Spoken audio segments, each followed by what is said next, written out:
Kim Soo-hyun.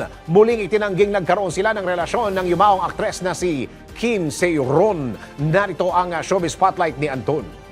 Sa ikalawang pagkakataon, muling itinanggi ng kampo ni South Korean actor Kim Soo-hyun ang patuloy na naglalabasang balita na nagkaroon ng relasyon ng aktor at ang yumaong aktres na si Kim Se-ron. Ito'y matapos na maglabas sa isang YouTube channel na Hover Love Inc. ng detalye na umano'y may lihim na relasyon sina Kim Soo-hyun at Kim Se-ron noong 15 anyos lamang ang aktres habang 27 anyos na noon ang aktor.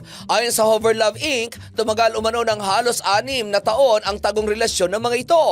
Ngunit agad itong pinabulaanan ng gold medalist ang management company ng aktor. Sa inilabas itong official statement, sinabi nito na hindi nila palalampasin ang pagsira ng nasabing YouTube channel sa reputasyon ni Kim Soo-hyun at dati nilang talent na si Kim Se-ron. Iniimbestigahan na raw nila ang nangyari at papanagutin nila ang Hover Love Inc. at ang YouTuber sa likod nito na si Lee Jin-ho dahil sa maling balitang ipinost ng mga ito sa kanilang YouTube channel. At iyan ang aking balitang showbiz para sa impilang metodong lakas DWIZ. Ako si Anton, nagbabalita ng tama, naglilingkod ng tama.